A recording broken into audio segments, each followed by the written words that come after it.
Good morning everybody. आज quantum theory के बारे में आपसे कुछ पॉइंट डिस्कस करूंगा। क्वांटम थ्योरी का कॉन्सेप्ट ये है कि अगर हम एनर्जी की बात करें तो स्पेशली लाइट के लिए कि क्वांटम थ्योरी के अकॉर्डिंग कि लाइट जो है वो छोटे छोटे पार्टिकल से मिलके बनता है, जिसको हम क्वांटाज या फोटॉन्स कहते हैं, स्पेशली विद लाइट।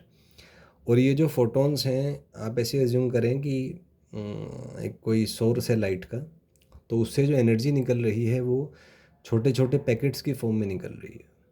आप विजुअलाइज करें कि एक बल्ब है, तो बल्ब से जो लाइट निकल रहा है, सोचें कि ना वो छोटे छोटे बैलून्स की फॉर्म में निकल रहा है।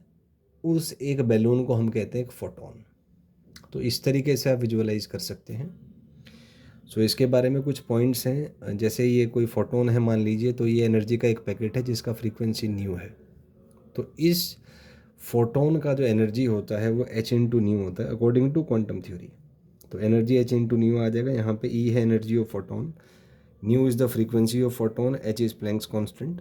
तो ई और न्यू का ग्राफ बनाए वो स्ट्रेट लाइन होगा। ग्राफ की स्लोप वो एच के इक्वल होगी, प्लैंक्स कांस्टेंट। एच के दो वैल्यूज़ हैं, first is 6.6 into 10⁻⁻³ joule second. अगर इलेक्ट्रॉन वोल्ट में तो 4.14 into 10⁻⁻15 electron volt second, which is called the Planck's constant. तो ये एक एनालिसिस है। Next point of quantum theory is that momentum of the photon is E by C. जहाँ पे energy है H nu by C, P is momentum of photon. इस graph में अगर हम टेन थीटा की ग्राफ बात करें, पी बाई ई आ जाएगा। P is E by C, by E से डिवाइड कर दीजिए 1/c। C is the speed of light, तो यहाँ से आप थीटा कैलकुलेट कर सकते हैं। सिमिलरली अगर हम पी और फ्रीक्वेंसी के बीच का ग्राफ बनाएं तो ये आपका टेन थीटा होगा P by nu. P is H nu by C, तो एच बाई सी आ जाएगा, यहाँ से थीटा निकाल सकते हैं। There is one important relation in vacuum, speed of light is equal to frequency into lambda.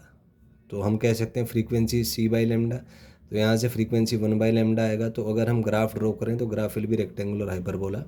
तो अगर वेवलेंथ बढ़ेगा किसी का तो उसका फ्रीक्वेंसी घटेगा, और अगर वेवलेंथ घटेगा तो फ्रीक्वेंसी बढ़ेगा। मतलब ये वेरिएशन है स्पेक्ट्रम के रिगार्डिंग कि अगर हमें एक स्पेक्ट्रम दिया हुआ है जिसमें वेवलेंथ्स एक वन एंड से मिनिमा से मैक्सिमा के बीच में है, तो उस स्पेक्ट्रम के मिनिमम वेवलेंथ का फ्रीक्वेंसी मैक्सिमम और मैक्सिमम वेवलेंथ का फ्रीक्वेंसी मिनिमम होगा। जैसे अगर हम विबग्योर की बात करें तो उसमें वॉयलेट का वेवलेंथ मिनिमम है तो उसका फ्रीक्वेंसी मैक्सिमम होता है, जबकि रेड का वेवलेंथ मैक्सिमम है तो उसका फ्रीक्वेंसी मिनिमम होता है। तो यहाँ से आप एक एनालिसिस निकाल सकते हैं। नेक्स्ट इज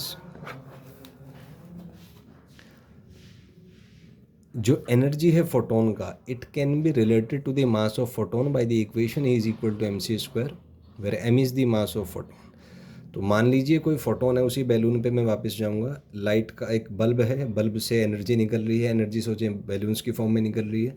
एक बैलून का मास अगर m है तो उसके अंदर कंटेंट जो एनर्जी है that is E is equal to mc²।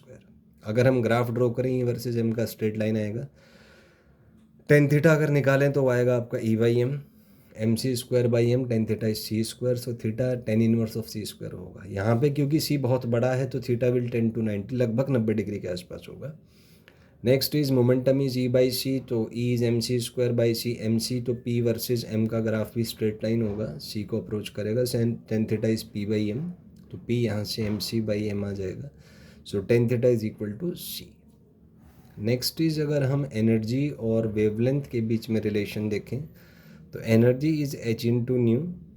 यहाँ पे न्यू को हम लिख सकते हैं एज सी बाई लेमडा, जैसा कि हमने पहले डिस्कस किया। तो जो एनर्जी है किसी फोटोन का वो आएगा H C by lambda.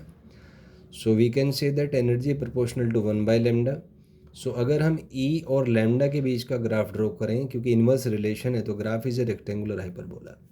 Similarly यहाँ पे अगर हम ई और 1/λ के बीच का ग्राफ ड्रॉ करें तो 1/λ को आप x मान लीजिए, तो e प्रोपोर्शनल टू x, तो स्ट्रेट लाइन ग्राफ होगा। यहाँ से आप इसको अगर सॉल्व करेंगे तो ये आपका एच सी आ जाएगा, which is a constant. Next is अगर हम c और लैम्डा के बीच का ग्राफ ड्रॉ करें तो c क्योंकि कांस्टेंट है तो ये कैसा ग्राफ आएगा, parallel to the lambda axis. तो न्यू के साथ ग्राफ करें वो भी कांस्टेंट होगा, जबकि लैम्डा इंटू न्यू क्योंकि इसका प्रोडक्ट सी के इक्वल है तो वो भी कांस्टेंट आएगा। So these were certain parameters for the dual nature और quantum theory of light. Thank you.